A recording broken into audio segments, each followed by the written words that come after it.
Welcome to Live Well, Dream Big. I'm Suzanne Monroe, founder of the International Association of Wellness Professionals, where I've been teaching people how to live a life of wellness, tap into their passion, and go for their dreams for over 15 years. I believe living well and dreaming big starts with ourselves. This podcast will show you how to create a healthy, holistic life, empower your mindset, follow your dreams, and make a big impact. Let's dive in right now. Welcome back to Live Well, Dream Big. I'm so excited you're joining me for this episode. This episode is being recorded live on International Women's Day. Such an important day for women around the world to really remember who they are, to tap into their truth, to find their inner spark. And that's exactly what you're going to hear in this episode as I talk with 4 incredible women who have been on journeys, who have really gone through challenges in their life and have really hit rock bottom and burnout and have found a new way to do things and are now inspiring and empowering others to do the same. I hope you enjoy this episode. For all the women out there who want to tap into their inner light and their spark and to really make sure that they either avoid burnout or overcome it, it is possible. And today's episode is going to show you how. Let's dive in. Hello, Live Well, Dream Big community. I'm excited to be back with you for another episode.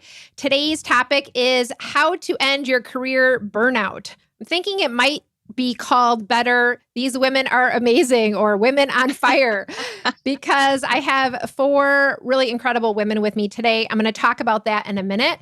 But, career burnout is real, right? This is a topic that's actually near and dear to my heart. First, because I've experienced it myself. Over 15 years ago now, I had my own burnout with my career, right? It really led me ultimately to finding my purpose and finding wellness. But it's a challenging journey when you're going through a career burnout. And I believe there's going to be some strategies and solutions that are really going to help you today. These are things I wish I would have known back then. And I know for so many people, as well as the coaches in our community here at the IAWP, who've kind of decided to go on this journey of living well and dreaming big, at some point they hit a rock bottom, whether it was with their health or whether with their career, and they had a burnout and it impacted them and they had to make a change. And people more than ever are facing burnout right now. Of course, we've heard about the Great Resignation, right? And so many people who stepped away from their jobs in the past few years with everything happening, who are reevaluating, right? And on one level, people are wanting more meaning and wanting to live lives that have more balance. There's so many factors, but today we're talking with 4 of those people who have all experienced career burnout. They've been through it, they've struggled through it, and then they made it to the other side. They've lived to tell about it. So I'm pretty sure we're going to have some tips for you, and I'm really excited. And I do want to say we're recording this episode today on International Women's Day, which is very exciting because this is about really everyone, and it's really about empowering women for sure to stand up and really be in their light. And I truly believe for the women listening today that we have to start with taking a stand for ourselves and our lives. But it can be really hard, right? Because we haven't been shown how to do it. It hasn't really been modeled to us. And so many women today are facing burnout, are exhausted, are depleted. And it's really hard to tap into that inner spark when you're coming from a place of burnout. Today, you're going to meet 4 women who have really reignited this spark. And I'm excited today. We have a podcast panel of sorts. And I'm going to be introducing to you Susan Batastini, Simerjeet Sylvain, Heather Dodd, and Jessica Duran. And each of them have really, I believe, taken a stand for themselves to really tap into their purpose and really tap into that inner spark. So I'm excited that they're here with us today. And I'd love to, first of all, I just want to say welcome to each of you out there. And I'd love to really just start out by hearing a little bit about each of your career burnout stories, right? Because I think it's important for people to hear what you've gone through. And at the same time, if they're going through it, to really maybe resonate with your story or to notice some things and say, oh, this is normal, or this is happening for other people too. And, I'm not alone. So let's pop over first to Jessica. Jessica, I'd love to just hear a little bit about your career burnout story and what happened to you. Sure. Well, it's a long story, but I'm going to try to keep it short. I think it all started before graduating college. I was working for a great international company. I was loving my job in marketing, and I was ambitious. I wanted to achieve one of the highest positions, and I knew that I really wanted to work hard in order to grow fast in a male-dominated industry. And the company that is so dear to my heart really helped me a lot and gave me all the opportunities. I was able to obtain 9 different positions in 11 years I was working for this company. And see, on the outside, I think you can see I achieved the definition of success. I was working for a company I loved. I had a high income. I was traveling around the world. I was really, really enjoying life. But when things look very, very amazing on the outside, I think we really have to question ourselves because there's always a little bit more than meets the eye. And I was getting to really like a breakdown. And this is something that most people don't know about me. When I was 21, I got a call that changed my life. I found out that my dad had passed away in a car accident. And suddenly, out of nowhere, I became the CEO of the construction company he owned. So I was trying to manage everything related to the company while I was also working for this corporation trying to build my career. And I was also dealing with the emotional stress of just having lost my dad at such a young age. So I decided to keep pushing myself. You know, the overachiever in me said, no, you can do it. Just push even harder. You can manage everything. And with time, I was able to sell my dad's company. And by doing that and building my career, I was demanding every ounce of energy of my body and my mind. I couldn't find enough time for my healthy habits that I really love doing. And I started working 12, 14 hours. And, you know, after a while, that force that I had to go after my goals just got lost. I stopped feeling motivated. The things that once excited me, now I started dreading just by the thought of doing all those things. And my body started showing a lot of symptoms. And after going to different doctors, I was diagnosed with anxiety and depression, and I was on the verge of adrenal fatigue. And I remember breaking down into tears, asking myself, what had I just done to myself in the quest of achieving a definition of success that was in my head? And that, I think that was a pivotal moment for me. I decided that I was going to do everything I had to do, whatever it takes, in order to push past that time. And I started taking every single class that I could in personal growth, every single book on wellness. I even started doing volunteer work on the weekends, and just to find what ignites me again. And I created an NGO in Ecuador. And that's where I realized there's more to life than just that, than just building your career. And I was so grateful because that is where I found IWP, among other tools. And what I realize now really is that I was just unaware of my own potential. I think I was even afraid of my own potential. And I think I was just needed to close this cycle, and the career in this corporate world that I worked so hard for was just closing for me. I just needed to grow, but in a different direction. And that little inner voice that kept yelling at me constantly, there has to be more, something more than this, just needed to keep going louder and louder, even talking through my body in order to be heard, because we cannot deny our true essence. And the more we try to shut down that inner voice, the louder it's going to come. And that's pretty much my story with burnout.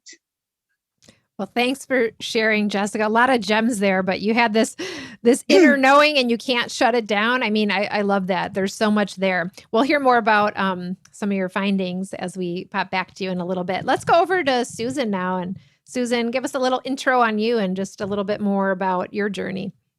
Yes. Hello, everyone. Thanks, Suzanne. And this is a great topic, which I'm sure most of us have experienced. But I was a school psychologist for 24 years, and Just like Jessica, in the beginning, I loved that job. I was just on top of the world thinking, I am living my dream. 20 plus years ago, the school psychology profession, and you could do a lot of preventative types of work. You could get into those classrooms and meet with the teachers, and it was just a great feeling, a very fulfilling career that, again, I'm just like so thankful to have had.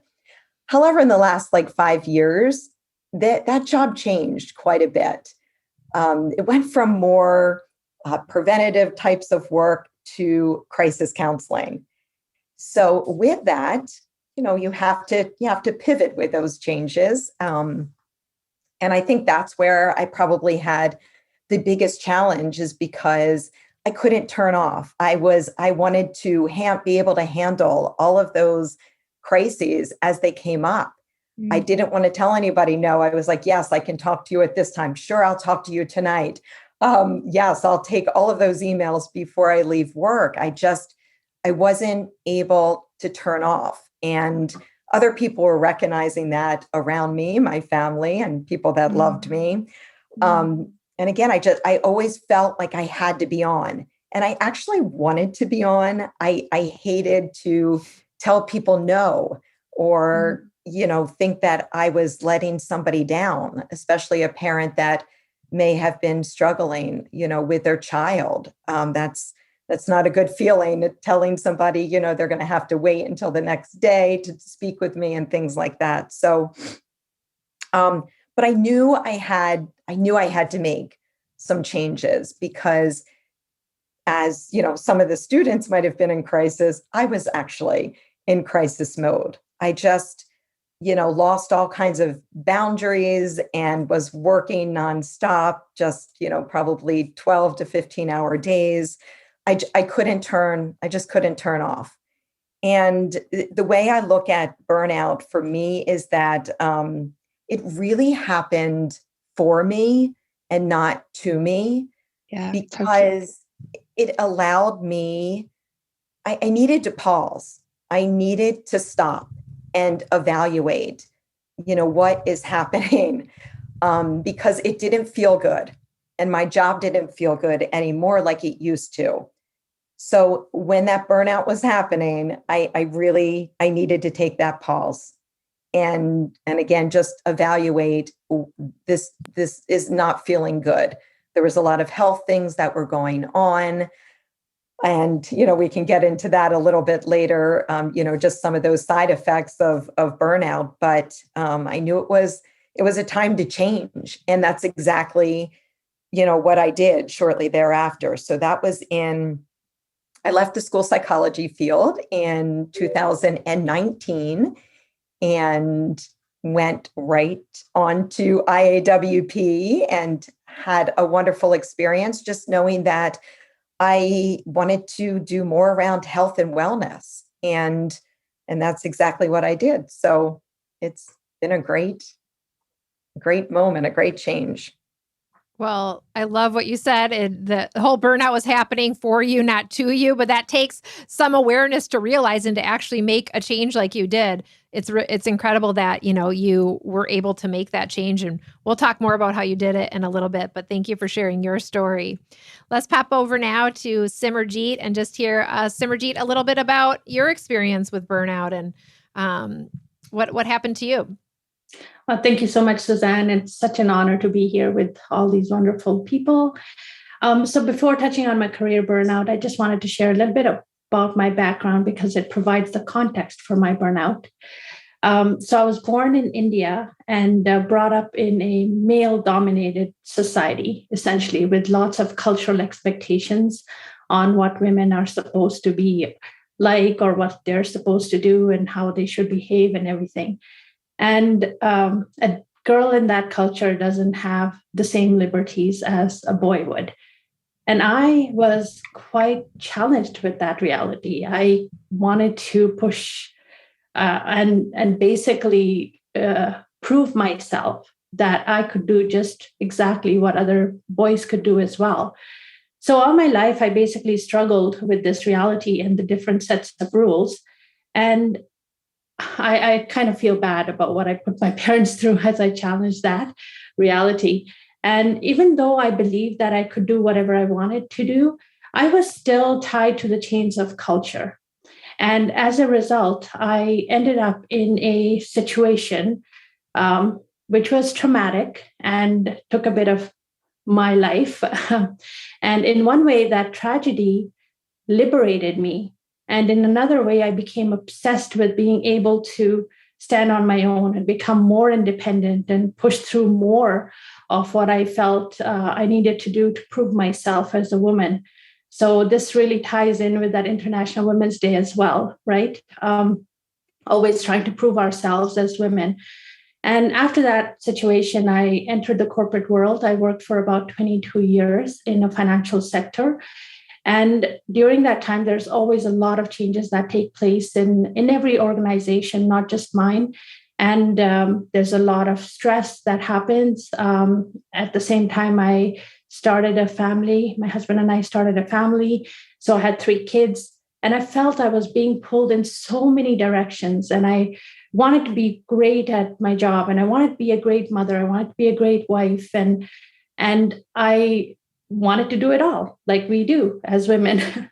And but I felt that I wasn't doing anything good enough, and I wasn't good at anything at the end of it. And I was feeling hopeless, and I couldn't leave my job because of this nagging thing in me that said I needed to prove myself and have that financial and economic independence on my own. But at the end of the day, I burnt out. Essentially, I didn't know that I was burning out. I had lots of signs. I had physical signs. I had emotional, mental signs that came up, which we can discuss later. But I was always on the go, and I knew I had to slow down. But honestly, I didn't know how to slow down. I felt like I should be able to handle this. I should be able to manage it. How come I'm feeling this way? So that kind of led to me finally making a decision to leave my corporate job and pursue my passion now. Wow. Thank you for sharing that story and just hearing about kind of your upbringing and your culture and then how it led you to where you are today. I mean, there's so much that gets interconnected that really leads to oftentimes the burnout story. So thanks for sharing that with us. I know we're going to hear a little bit more about that from you as we make this journey together. Let's pop over to Heather now. And Heather, introduce yourself. Tell us a little bit about how you got to where you are now in your burnout story. Okay. Well, before I do that, I just want to say hello to everyone. Thank you for being here today on this special day. Okay, where do I want to begin? I'll begin on the crucial bit. So I guess in my life, I'd been a high achiever. I enjoyed taking on challenges, striving, proving I could do things. And I guess my context was I was first working in an engineering company, and there was a lot of discrimination in the 80s about women, certainly women in management. And so I kind of took the message home that I needed to try harder than other people, other men. So it became a habit of striving. And I actually love learning. I'm curious and so forth. So it was a pattern that lasted for many years. It was really about 2009 when I became a senior marketing lecturer at a large university in Bristol, having gathered a whole bunch of degrees and qualifications and experience. I joined the organization and decided to take on a PhD on a part-time basis. So for me, I was thrilled because it was an opportunity to learn, to exchange information, to connect with people. So I worked 7 days a week. I worked certainly every holiday break. I was highly motivated and very happy because that corresponded with my career goals. But when I look back, it was the case that I was accumulating more and more stress. And I found that I would get really bad-tempered, and there were so many changes happening in the organization, and I felt I was being pulled in different directions. And it was October 2013 when I realized that something was wrong, because I had flu and I was in bed for 5 weeks. And I thought, this is really serious. I went back to work after that, but I couldn't concentrate. I found it very difficult to concentrate and had very little energy. And in February 2014, I had a relapse and I was off work for 2 years. With that, my brain and my body was unplugged. It was very scary for me, my friends, and those close to me, because I didn't actually know what was happening. I just knew that my body had said enough.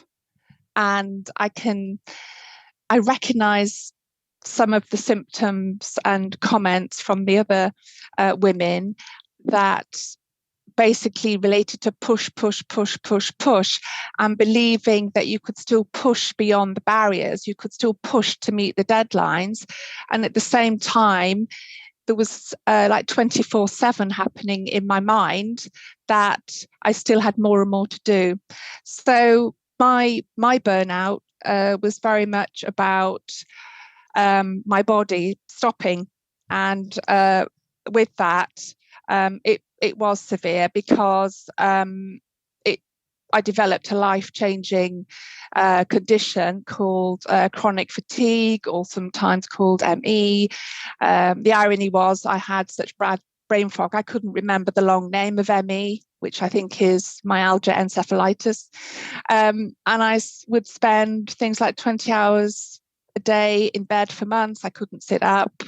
I couldn't read words. It took me a year to learn how to read again. Couldn't make decisions, couldn't drive my car. So I really was stopped in my tracks. And it took quite a long time to move through it. But all my senses had changed and were hypersensitive. And it was very, very scary. But in a nutshell, I realized that having been diagnosed by my local hospital and supported by a charity called Action for ME, that they gave me strategies to manage my health condition. So yeah, that's my burnout story. Wow. Well, thank you for sharing that with us, because you know what? Our next question is, what does it look like to experience burnout? And I think what you've just shared with us, Heather, is that if it goes on too long or it's too extreme, it can actually have huge, damaging, lifelong effects. Thank you for sharing your story around that as well. And, as we consider today being International Women's Day, and of course, a theme I'm hearing from each of you in your stories is there's this energy where, hey, we want to accomplish, but we also are going to get there by doing it all. We're going to push and we're going to push and we're going to strive. And to the point where, I think in the past, as we think about, empowering women, there's this sense of, okay, I'm going to be equal. I can do everything a man can do and more while doing all my other responsibilities and living my life. I think the new paradigm forward for us is that we're really embracing that we do operate differently. It's not about being equal. It's about being ourselves and really honoring all these parts of ourselves and all the different roles we have and finding a new way to do it. And I think that's what's really amazing about each of you and your stories and how things have evolved for you. We'll talk more about that. So we heard a little bit from Heather about what it could really look like to experience burnout. I'm curious to hear. Let's go over to Jessica too, because I want to hear a little bit from Jessica. Is this in terms of what it was like for you? Is it kind of a daily thing? Is it like a daily thing that kind of keeps building? Is it a moment that just happens on certain days? Was it kind of one moment, or did it happen over time? Let's hear your thoughts on that. I think to me it happened over time, but little by little it starts building up. And I was so amazed. And thank you, Heather, for your vulnerability and just sharing all that deep stuff that went. But for me, I'm just gonna tell you one quick story that I remember. I started feeling like a robot, like I was numb to life, completely uninspired. I just felt like I would wake up and I would just go through the motions in the day. I started realizing I couldn't remember what I was doing. I was managing 6 different countries and I was always on the ball. And then after a while, I was like, I left a meeting and I could not even remember what was the plan for that country. And one time I went for groceries and I was so drained. I didn't have energy for anything. And I remember standing in front of the dairy section. I was trying to pick my Greek yogurt that I used to bring for snacks. And I was looking at the yogurt and I was like, I don't even want to pick the flavor of the yogurt. Like, that's how drained I was. Like, I don't even want to think about making that tiny decision. And one other moment I remember, and that was almost when I was about to quit, I kept thinking about it because I did not want to leave the bed in the mornings. My alarm would go off and I was like, oh my God, do I really have to do this? And then one time I was opening my laptop for a meeting. And I'm not joking. My eyes started tearing up. I felt like I was grounded. Like, I don't really want to do this anymore. And that's when I think it hit me that was not fair to me. I needed to change my mindset of working smarter, not working harder. And I thought, this is not only not fair to me, but not only fair to the company that has brought me to this position and has given me so many opportunities. And I think to me, that's when I said, okay, I need to make a change, because I got to that point that I was completely exhausted and drained. And that's the moment I realized it was a buildup of all these many years that kept accumulating little by little. Yeah. So it was like happening over time, right? And there's just like these signs and symptoms that kind of start showing up. And you described that so well, like these everyday moments where you're like, I can't even make the smallest decision, or I can't remember something, right? And this is happening for people every day. These things start happening, but then, it builds up over time. And so I think this is a next question really that ties into this. How can people start to, hopefully today they're hearing some of those signs and symptoms, but how can they be on the lookout to really prevent burnout and make a change before it gets to be too bad? Are there certain signs and symptoms that you can look back at now and say, okay, that was just the beginning of this. That was a warning sign. And maybe I could have prevented this earlier. Simerjeet, what are your thoughts on that? Did you have certain signs or symptoms that you look back and be like, oh, that was the start of burnout? Yeah, definitely. And, everything the other ladies have said, it totally resonates with me as well. Exhaustion, being tired. For me, it was mostly like I'd get home from work and I didn't have healthy boundaries. So I would still be thinking about work when I was supposed to be with my kids. And I really feel to this day that I, stole time away from my kids to be at work. But at the same time, when I was at work, I'd be thinking about what my kids needed. So there's that boundary issue, that if people are finding that they just can't be present in the moment, that's a time that you have to start thinking, okay, what is important to me? And I had to keep motivating myself. It was always an external motivation to get things done. Like Jessica mentioned, it wasn't something that I got up and said, wow, I'm so excited to get up and go to work or do this. It was like, oh my goodness, I have so much to do. And it was like that constant list of to-do things at home and then at work. And as a woman, I do believe we have a shared experience where if we're working and we're trying to make it in the corporate world or in a career, we do have 2 jobs, essentially. As much support as we can get from our spouses, that's great. But we have this internal nurturing, responsibility that we feel. Trying to do everything. So we have the family job and then we have the other career job. So for me, I think if you're experiencing lots of fatigue, a lot of lack of desire to do anything, and not feeling present and not being joyful about life, right? Those should be signs that should waken a person up to say, okay, what am I doing? Because we have such a short, limited amount of time in our life to live the life we want to live. So really consider that. Well, I think that's such a call to action for people too, Simerjeet, to be like, okay, if you're having those feelings now and you keep dragging on, like the path forward, it's only going to kind of probably get worse. So it's great to have that awareness, which kind of brings me back to you, Heather. I mean, Yes. you ended up in such a really, wow, just a life-changing, really challenging place. And if you think about signs and symptoms, were there things that maybe, 5 years before that, 3 years before that, you look back now and say, oh, those were signs, but I just didn't know it at the time. And then all of a sudden, here I am. I'm in bed for weeks.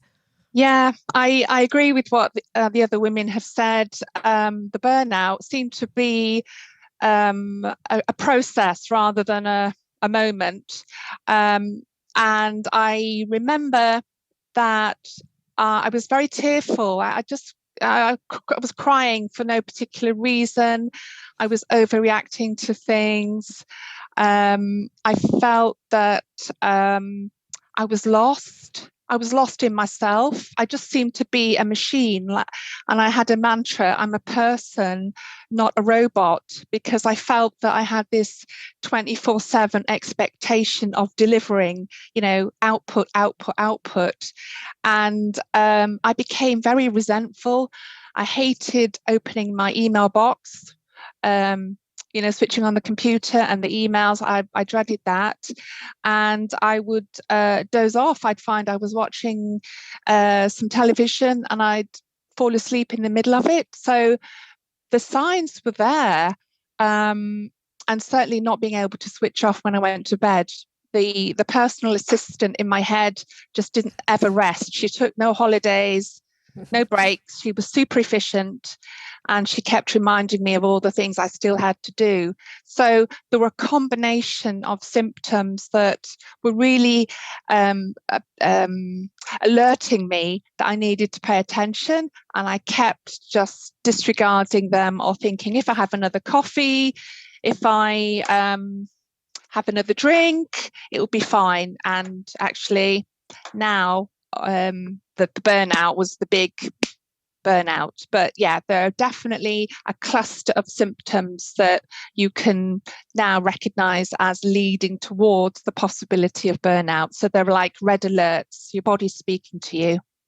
Well, I love that image of the personal assistant who's not going to let you stop being the robot. You got to keep on, right? And I think we all have some level of that within us, our inner critics saying, okay, you got to do more. But if you can have that awareness and you start hearing that, that's just a great way to be like, okay, there's something, I got to slow down here. I got to take that time to pause and reflect and maybe reevaluate.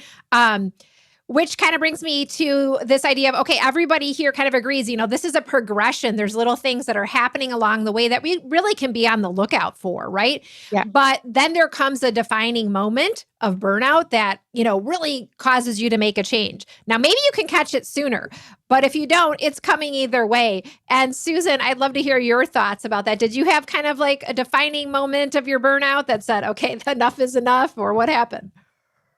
Oh, goodness. So, so like everybody else, it was definitely a progression. I just probably wasn't aware of it or recognizing it when it was happening to me. But actually, two big events happened were like those moments that made me stop to be like, what am I doing? Both of those were, I just felt like I was putting the people in my life that I love so much, like on the back burner. And both of these things happened. One thing happened in the spring of 2019. I was actually hosting the prom photos at my house for my daughter. And as I left the house that morning, my daughter was like, now don't forget, Mom, we're hosting prom photos. So I had like 30 people coming to my home. And I just live right down the street from where I work. So I was like, of course. That's not going to be a problem. Of course, I'll be home. So I go off and I have many days, sick days or personal days that I could have used, but I never like to use those. So off I went on a Friday.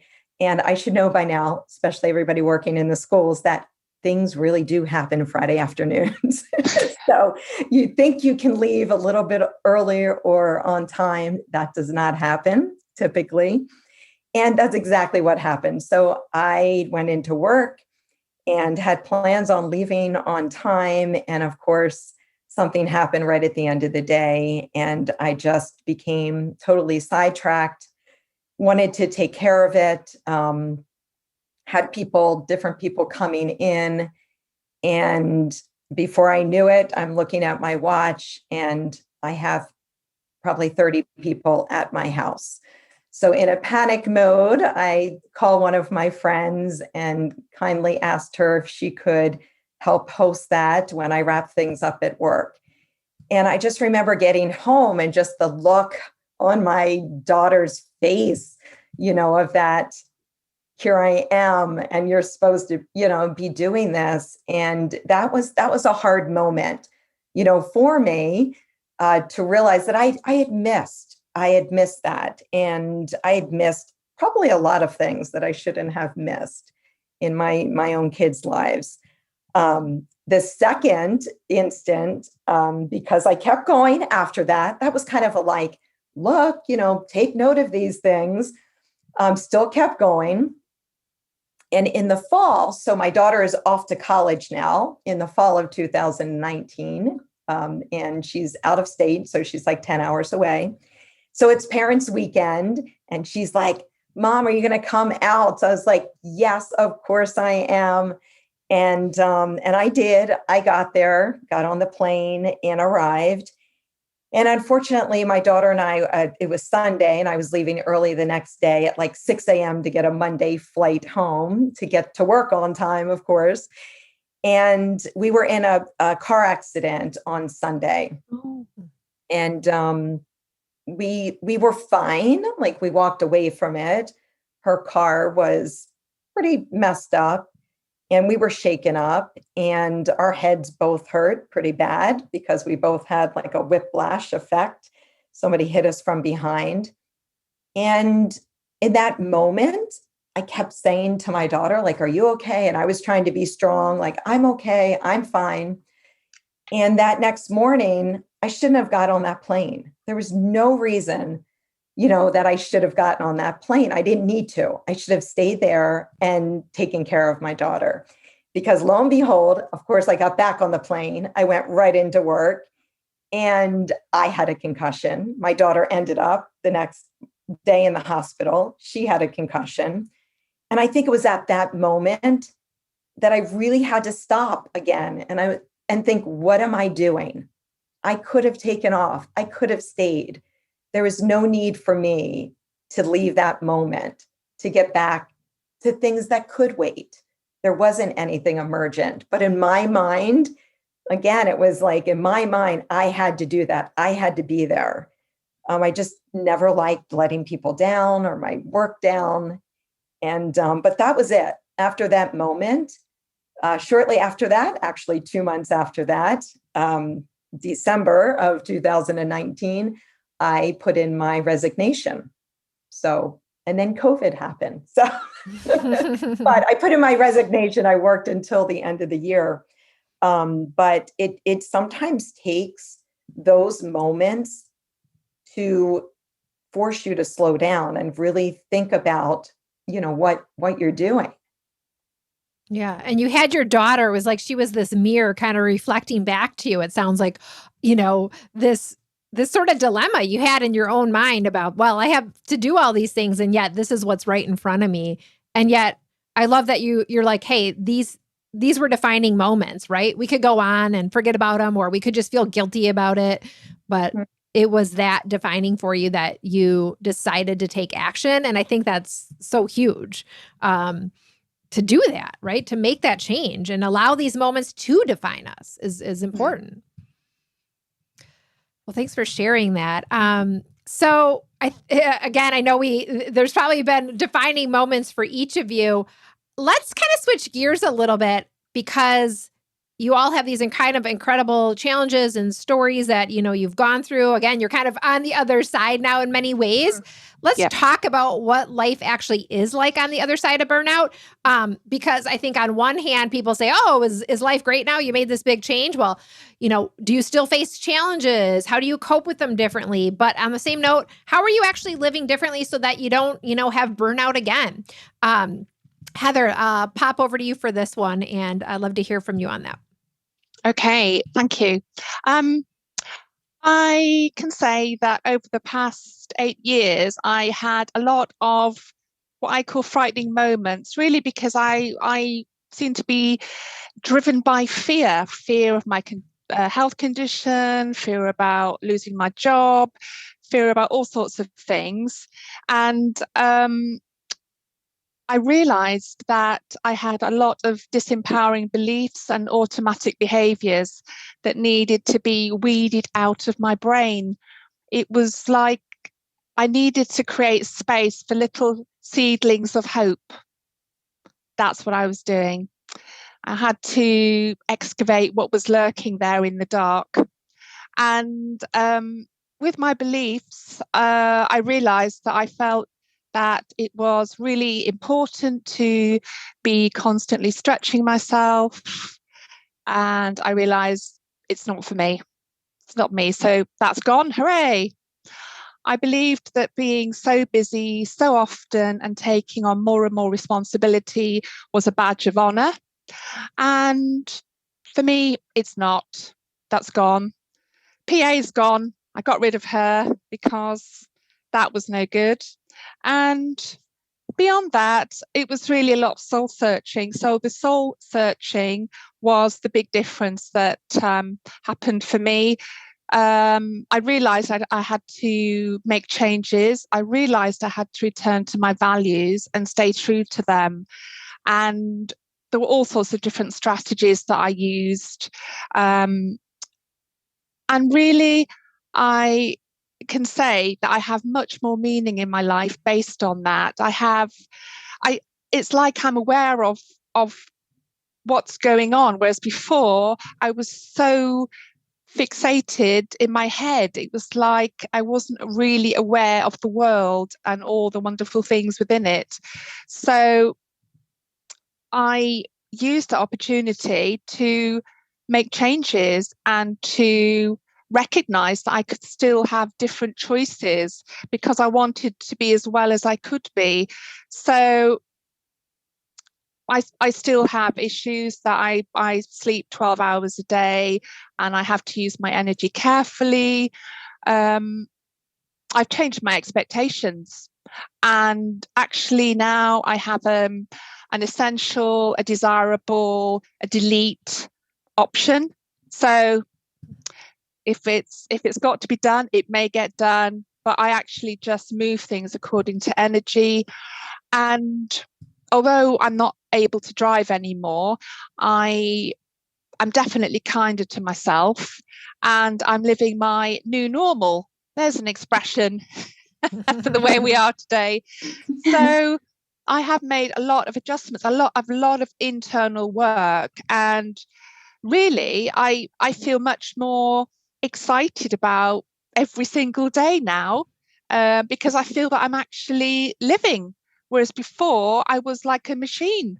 So that's it. And each day offers new opportunities to grow and to learn about people. And that's fantastic for me. So woohoo, that's where I've reached now. Well, I love it. You're living, you're experiencing life. And I think that, one of the key things you said is like the challenges don't go away, right? Yes, They're yes. still there, but before it was almost as if you're operating kind of unconsciously. And now you have this awareness and you're conscious of all of these things and you can respond differently. And it sounds like you're setting up your life to really care for yourself, which is fantastic. And let's pop over to Simerjeet. Simerjeet, what is it like for you now on the other side of burnout and how do you handle, things coming at you? Because I think a lot of people listening could be like, all right, guys, this is all great. You made a change, but like my life is still very stressful. No matter what, I still have these roles and responsibilities. Tell us a little bit about what life is like now and how you kind of manage life. So to be completely honest, I was lost for a while after I left my job. And my career was such a big part of my identity that for so long that I lost my sense of routine, my self-worth, my, everything that I got up in the morning for, I thought. So over time, I started to focus on what it was that I really, really wanted. What were the values? What was the most important thing to me? And as I started to develop that inner sense of what was valuable to me, I noticed that I got a deep sense of inner peace and contentment with simple things in life. I would sit with my cup of tea and watch the birds outside the window, and I'd get this amazing sense of joy. And I'd never taken that time before to experience these joyful moments. So it was so exciting. And the more I experienced it, the more I wanted it. And so I definitely realized that slowing down really helped me tune into my inner voice, my inner guidance, and my inner GPS, essentially. And as for challenges, what I discovered is once I found what I was passionate about and what I valued, I didn't look at challenges as challenges anymore. I was ready to embrace them because they were in pursuit of my dreams, in pursuit of my passion. And what we do normally, living life the way we do, is we always are looking to pursue our pleasures, right? And we want to avoid pain. But our life is full of duality, and we can't live a one-sided life. So for me, having changed to living a life of values, I am able to embrace the challenges. I'm able to think through, okay, I know that I want to do this, pursue my dream, and I know that I'm going to face the challenges. So I'm willing to take on the challenges, such as coming on this podcast, as part of being a coach and trying to help others and becoming more, helping other people. You need to be seen. And that was something that I was a private person. So being seen was a big thing for me. But now I'm ready to embrace that because it's part of my purpose. So. I love that. And I love that you took that time to really look at your values, right? Because it helps you to make choices. We look at what's really important to us. Otherwise, we're just kind of operating on autopilot, doing everything we think we have to do. And really, maybe it doesn't align with our values. So that's amazing, Simerjeet, that you were able to say, okay, this is what's important. And now you can really make, it sounds like, decisions from an empowered place. Doesn't mean it's not going to be challenging. Doesn't mean you can't, you're not going to have to be vulnerable and put yourself out there. But I think that's a really important tip for everybody to take in about taking that time to say, okay, what's really important. So thanks for sharing that. Let's talk a little bit about how doing that, finding our passion and our purpose in a career ends up really impacting you. Like, how does it impact your energy? How does it impact your everyday? And I'd love to go over to Jessica just to hear a little bit about this from you, because I know that you had a little voice that kept telling you there's got to be something better. Tell us a little bit about how things have shifted for you and what, how it's all impacting your energy, not living in burnout. Well, I think I feel honestly like a completely different person. In the past, I was so drained in the mornings, and my husband just told me the other day, now I wake up even before the alarm goes off, and I'm like, oh yeah, like I want to move. And he's like, why are you so like, what's going on today? I'm like, well, what do you mean? Like, I'm going to work. I'm going to do the stuff that I want to do. So I think for me, especially, the energy, I feel like I have a source of energy that is limitless. And this may sound a little bit weird, but I truly feel this inner force constantly that I want to do things. And for me, not only working on my coaching business, but also working on myself has proven me that the more I take care of myself, the more I can show up and serve better for my clients and to share my message. And with all the tools that I learned in IWP and additional tools like meditation and working out and eating healthy, nutrition, all that stuff has really impacted me to be able to provide the same knowledge and the same support to people that are dealing with the same challenges I was dealing for so long. And today I am so excited to say, after a year of working super hard, I'm finally seeing the results. And today, actually, I am hosting my first free workshop with a group of 35 women that are dealing with the same challenges. And before, at nighttime, I would be dreading the next day, thinking, oh, I have to do this, and that. Now, last night, I was thinking like, oh, tomorrow I'm going to do this. I was so excited I couldn't even go to sleep. I couldn't wait for today. So that's really how I feel now that I was able to push past that challenge. Thanks for sharing that. Also, big congratulations on your first wellness workshop with 35 women. I can just feel your passion and energy around it. And I think you shared something really important, right? If we don't have that, we're dreading the next day. That's really a sign and symptom that we're not excited about life. And sure, we're not going to be excited about every moment, but if that's our everyday experience, something's off. And I had the same feeling for years, right? And it is possible for you to shift into feeling excited about life, right? It does require you taking action, though. That can be challenging, right? But to take that action, you can experience something else. You can shift your life in this powerful way. So I'm so glad you shared that. And I'd also love to hear just kind of what you guys would say to others who are feeling burned out in their career and their lives right now. I know each of you now are out there supporting people and you've gone through the journeys yourselves as well. Let's pop over to Susan right now on this, because I know, Susan, you have a little practice, the art of self-centering. Tell us a little bit more about that and anything specific you'd want to share with people who are listening today. So I call it the art of self-centering. And you may hear that word and initially think, oh no, that's like a negative connotation, like self-centered. But as the other women were pointing out, it's really about taking care, recognizing when things, are not feeling good or not right, and knowing how to take care of yourself and putting those self-care tools in place so then you can take care of other people. Mm-hmm. And I think that, to me, is what self-centering is, like the art of self-centering, being able to recognize and then being able to reset and then reclaim. So I call that my 3R solution. And I work with my clients on that a lot because, again, I just think so many of us deal with those types of things.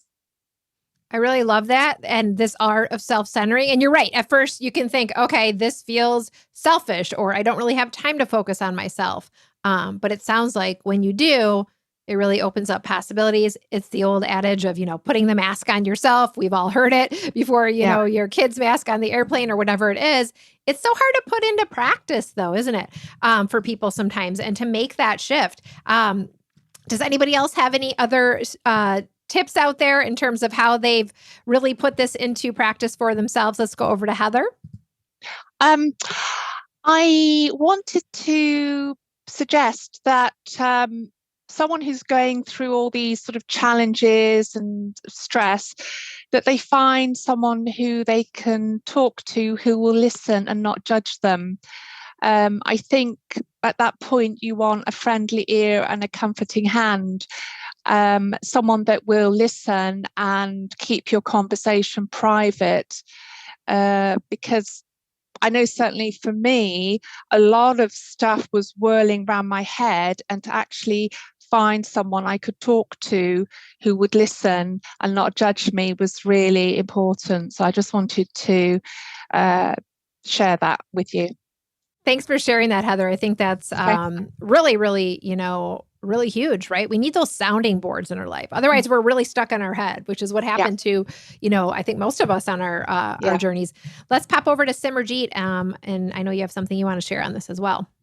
Yeah, thank you. So I want to just let people know that your emotions and feelings are really trying to tell you something, and they're sending you a message. So please listen to your heart. And the other thing that I went through and experienced was that a lot of the expectations were what I put upon myself. So really sit down and think about what is it that's important to you? And how do you want to live your life?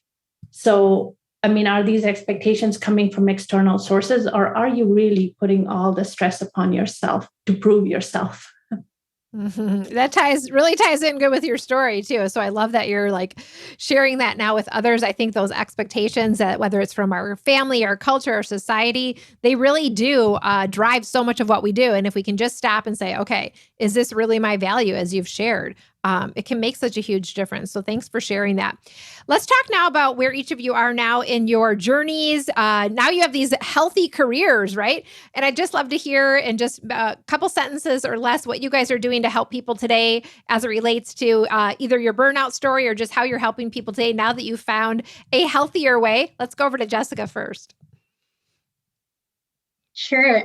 So I work now with people that feel completely uninspired, like they are living in autopilot. So they can find what really ignites them and their unique potential in order to create a life that is successful in their own terms, that they feel right, and that can finally actually wake up feeling purposeful, passionate, and really, really fulfilled in life. Well, it sounds like you're a great person to guide them on that journey, given that's the journey you've been on. So I'm so Thank excited you. for you. All right, let's pop over to Susan. Susan, tell us a little bit about what you're up to now on the other side. Okay, so it has been, yes, amazing this last year. So I'm doing a couple of different things, but Walk to Wellness is my business. And so I walk and talk with my clients locally. And my population of people that I work with is typically people at midlife and beyond. So I added on the beyond because my other job is as a fitness specialist working in the senior living, assisted living, and independent living facilities. So I go out and work with our senior population each morning, doing some fitness and wellness classes. And then I teach just one course as an adjunct professor at a university in the School of Education. So it's just a great mix. And every morning I just wake up and I look forward to each day. This morning I woke up and I started showing my husband a dance I was going to do with my seniors. And he was just like shaking his head because it's just exactly where I feel like I needed to be. And it's at my own pace. And I have boundaries now. And I'm able to, just make a lot of better choices. I love it. You've created this space for yourself. You get to kind of have these different experiences. And as a result, you wake up actually fulfilled and excited. And I love how you're combining the whole movement piece with it, whether it's for seniors or the Walk to Wellness. It helps people to get out of their head, right? And into their body and really incorporate all the things that you're sharing with others. So that's fantastic. Let's hear from Heather a little bit more about your new healthy career journey and how things are evolving for you today. I recognize the value of listening to my heart and my soul. So my company is Heart and Soul Matters. Ta-da! Really important because in doing that, it has enabled me to move forward in my life. And so my focus is senior professional women, helping them gain direction after burnout or after crisis, but it's really for those who were stuck or lost in their lives as I was. And with that, I recognize that there are a lot of, I was going to say, mature women. I'm never sure of the label nowadays, but there are many that are going through stress and are feeling very lost and confused. And I think that coming at this wellness aspect from a heart and soul perspective is really very important. And because so much focus is on the head and the logic, and I'm saying the heart and the soul are crucial to consider in having a healthy and happy life. So that's my focus. Well, I love it. The heart and soul, there's this integration piece going on, and it's so important, and so glad you're doing this work. And let's hear from Simerjeet on that as well. Simerjeet. Yes. So I support women, particularly busy moms, to reduce their stress, guilt, and overwhelm, and I help them start listening and connecting to their hearts and to embrace wellness and joy. So that they can gain a sense of inner peace and fulfillment, similar to what I went through and what I have gained in my life. In addition, I'm also working on a process to support victims of domestic abuse. Wow. Thank you so much for sharing. Such important work, really, and such important work that all of you are doing. And I just want to say there's so much more we could talk about with burnout, right? As you heard just a glimpse of these stories today, right? It's a journey. Things have unfolded. But I think the main message is it doesn't have to be this way. There is another way. And it's been just such an amazing conversation hearing from each of you. I want to thank each of you for having the courage to be here, not only to share your stories, but also the courage to listen to yourselves, to make a change with your life. That is so, I think, empowering. And also to go on to create a life you love instead and to help others to do it too. Well, it has been so much fun being together today. Again, I just want to thank everybody for joining us for this special event, being here with us today to support these 4 incredible women. Thank you to each of you for being here with me. It was so wonderful to have you and sharing your story. So thank you. Take care, everybody, and we'll see you out there soon, and we'll talk to you soon in our next conversation. Bye-bye. Thank you for joining me for today's episode of Live Well, Dream Big. I hope you enjoyed today's conversation, and I want to invite you to take your next step toward living well and dreaming big by downloading the Live Well, Dream Big lifestyle book. It's the ultimate guide to becoming your best self and living life on your own terms.